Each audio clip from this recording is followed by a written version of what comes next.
And hey guys, welcome back to the channel, back with the Midwest Express. It has been a hot minute.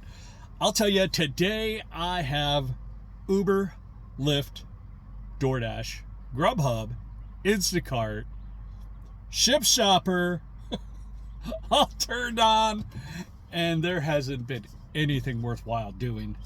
And it is a quiet Wednesday. Wednesdays are the hump day of the week. The business travelers are here. The students now are gone, and we are starting the summertime slowdown. And we had Mother's Day last weekend. It was kind of like super busy. I had Mother's Day, we had college graduation, college move out, a big conference in the area. So I think like 7,500 people attended this conference. So lots of business travel.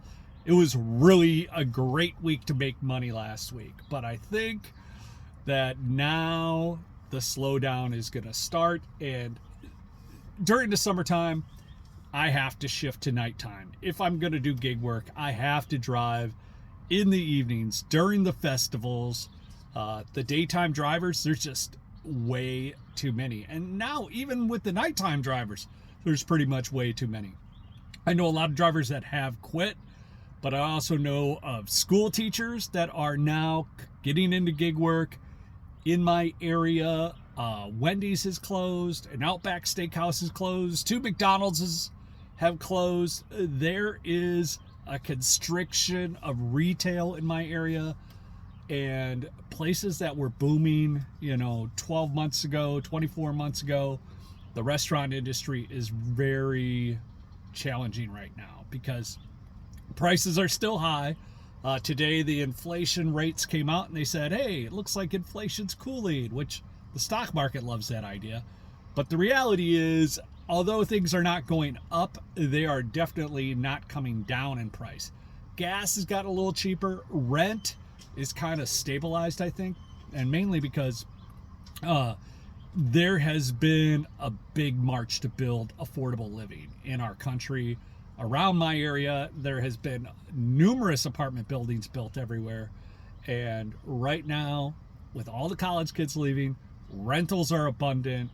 Competition is tough to fill those apartments. So rent is kind of stabilized, isn't going up, but it's not necessarily coming down yet either. So it's interesting to see where everything's at as far as the economy. We're, 5-6 months out from the election. I think the country's in a tough spot. Doesn't matter who gets elected. I think that some will obviously have better policies for gig workers than others. A lot of the municipalities and states that have put restrictions on opportunities for gig workers.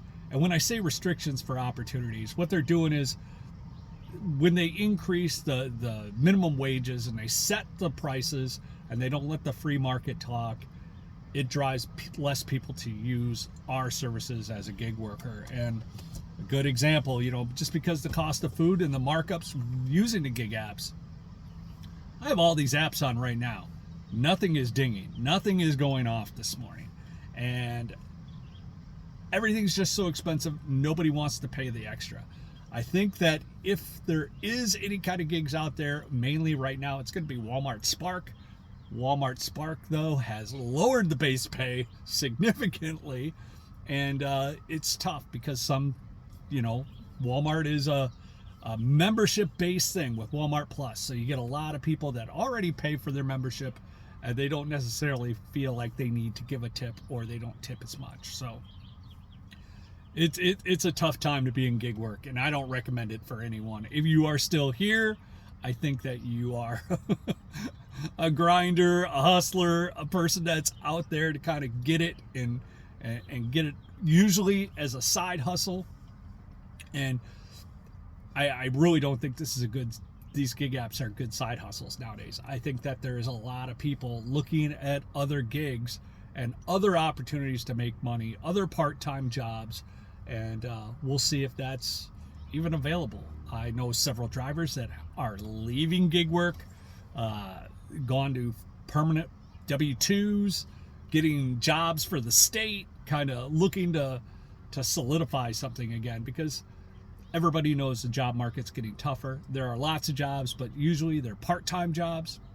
Not a lot of full-time with benefit opportunities out there, at least as much as there used to be. So, but that is what's going on with me. It has been a busy spring, but I think that on the weekends we'll get a lot of the Home Depot stuff, a lot of roadie and, you know, bigger deliveries with Walmart, but Instacart, not so much. A lot of Instacart customers that I've had, that I've talked to, a lot of them have moved to Walmart Plus. So it's interesting to see how things are like shaking out and the way everything costs. But let me know your guys' thoughts. Make sure you like, subscribe, and we'll hit you on the next one. Peace.